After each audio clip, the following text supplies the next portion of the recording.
बालेश्वर सरकारी कृषि महाविद्यालय और गवेषणा केन्द्र प्रतिष्ठा पर बारंबार दाबी करा जाउची।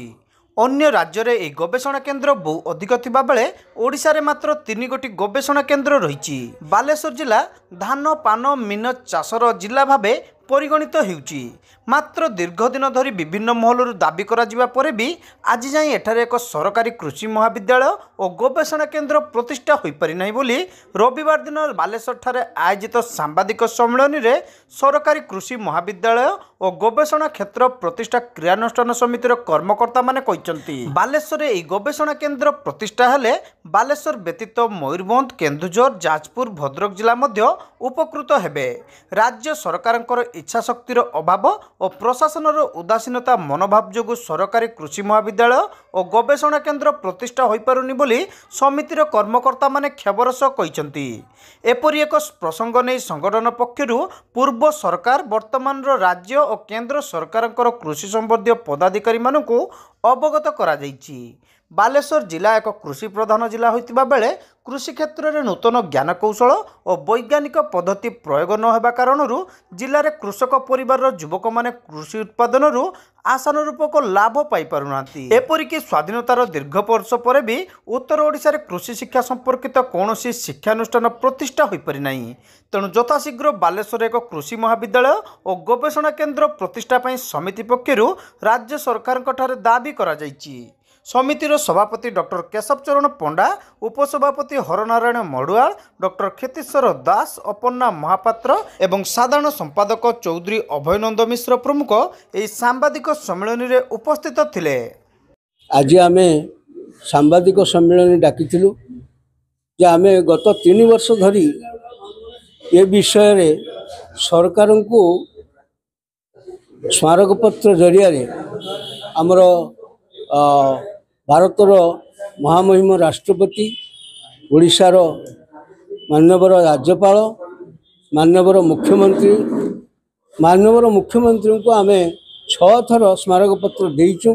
तांको देखा करने चेष्टा कले भी से सफल हो पारि नाही। तबे आम व्यवस्था रखीचु तांकर जेतबेले जनशुणाणी हम सेतबेले आम जाइकि साक्षात करूँ।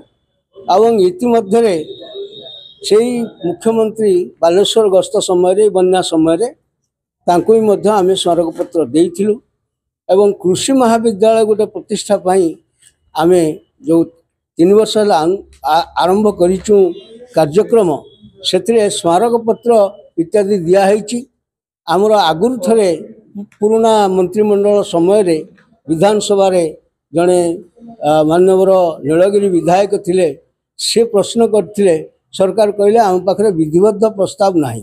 दाबी होउची कृषि महाविद्यालय और कृषि गवेषणा क्षेत्र 40 एकर जमी रे आमर प्रतिष्ठा करबा पई आमर दाबी एवं सेथिपई स्थान मध्य आमे प्रस्ताव देइचु। फकीरमोहन विश्वविद्यालय पाखरे जोठी अछि 80 एकर जगह अछि, सेथिरे 32 एकर फकीरमोहन विश्वविद्यालय हेछि। आउ बाकी जो 50 एकर अच्छी से कृषि महाविद्यालय होगापी आम प्रस्ताव देचु।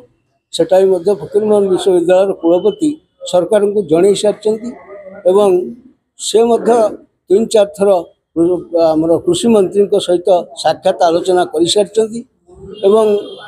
ओयूएटी विश्वविद्यालय कुलपति से मतामत देइचंती बालेश्वर रे निहाती गोटे कृषि महाविद्यालय गवेषणा क्षेत्र प्रतिष्ठा हवा आवश्यक। आम बालेश्वर जिला सहित आमकर ये जो 5टी जिले में कौन सी वैषयिक महाविद्यालय नहीं, माने जाजपुर ठू आरंभ करी जाजपुर, केन्दुझर, मयूरभंज, बालेश्वर एवं भद्रक एमाने ये पिला माने उपकृत हेबे। आपण माने जानिथिबे जे जो 319टा कॉलेज वर्तमान बालेश्वर फकीरमोहन विश्वविद्यालय सहित अनुबंधित होती से +2 साइंस पास कर पाखापाखि 15,000 पिला से आशायी वैषयिक शिक्षा पाई, उच्चतर वैषयिक शिक्षा पाई से कम पैसा एठी सुविधा बालेश्वर जिले में कृषि महाविद्यालय हेले से कृषि शिक्षा लाभ करें।